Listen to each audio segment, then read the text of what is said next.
Ini tadi berandai-andai kalau misalnya jadi gitu ya, kita tadi ada Garuda, Garbit begitu kan. Ada lagi masukan nih, Promata, Prabowo, Anies Mata. Iya, bisa jadi ya. Kalau bisa saya. Kalau pakai Anies itu bisa perawan manis. Iya.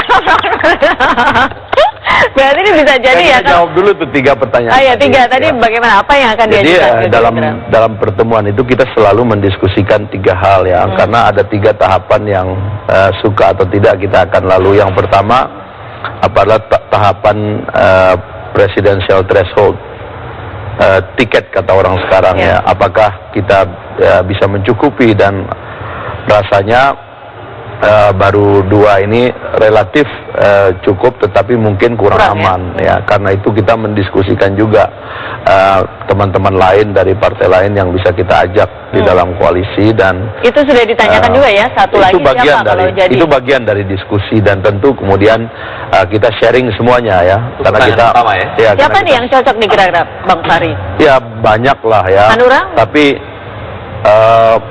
kami ini ada mendengar katanya ada partai yang tidak mau dengan kami.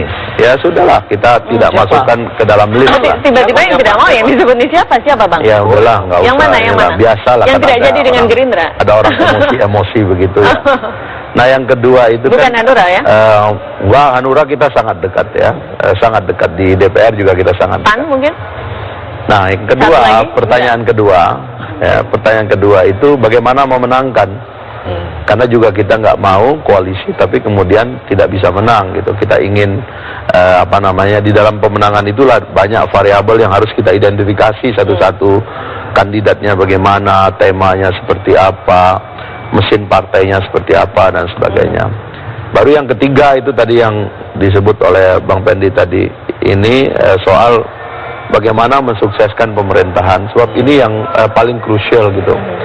Kita nggak mau melupakan ini, kita nggak mau melupakan bagian yang paling penting ini, karena kemarin-kemarin justru ini masalahnya, pemerintahan tidak berjalan secara stabil, pemerintahan itu leadershipnya nggak jelas, siapa yang presiden, siapa yang wakil nggak jelas, dan seterusnya gitu.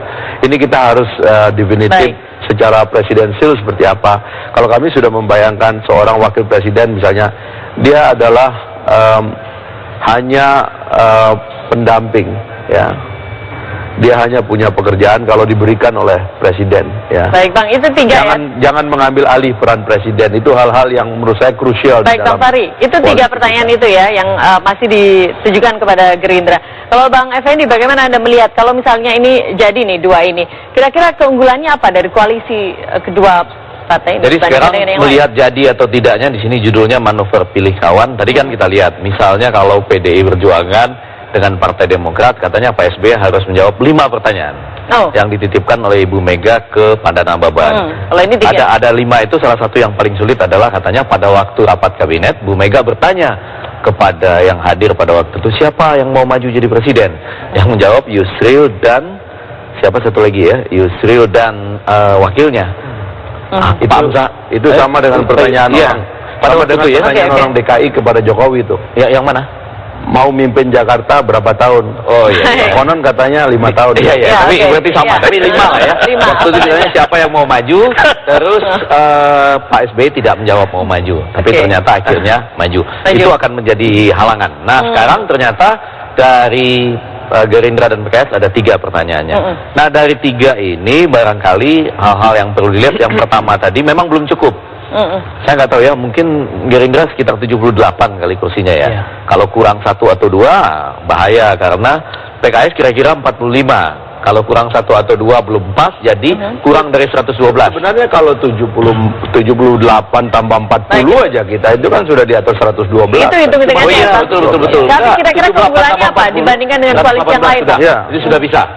Satu, jadi dari soal itu sudah bisa. Cuman mungkin belum aman gitu. Enggak, yang kedua, persoalan belum amannya itu pada how to govern, bagaimana memerintah. Tapi juga jangan khawatir kalau memerintah dengan semangat yang baik, dengan kepemimpinan yang kuat. Ini kan kadang-kadang kita berhadapan dengan 2 persoalan. Yang pertama, kepemimpinannya kurang kuat, dan kalau yang belakangan malah wakil presidennya seperti agak kurang terdengar.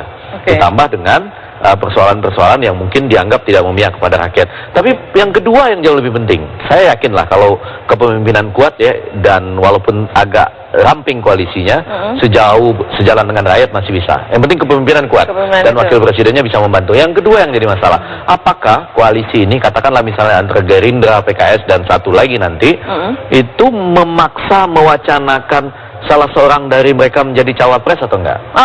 Karena pertarungan ini menjadi penting. Begitu itu dipaksakan bisa tidak menang dalam pemilu presiden ini. Karena bayangan kita di sisi lain itu harus diakui, sudah ada pasangan bayangannya Jokowi JK atau Jokowi Riamizat Riyakudu atau Jokowi katanya ada peluang dengan Abraham Samad juga. Jadi ini yang sangat kuat, yang kalau dari yang berkoalisi ini memaksakan nama cawapres tertentu dan memang misalnya nggak bisa mengangkat seperti tadi kan, menang itu penting. Jadi kalau dari awal sudah ada tekanan bahwa ini cawapresnya harus dari PKS misalnya, ya koalisinya terbentuk tapi kemudian kalah. Kira-kira Bang Fadli bagaimana? Kenapa milih PKS? Kemudian ada yang ditawarkan tidak ini? Memang dalam pembicaraan kita, tentu yang pertama kali adalah koalisi partai. Koalisi partai, nah, baik. Setelah koalisi partai, baru kita berbicara orang. Nah, orang ini tadi siapa ya yang akan diajukan?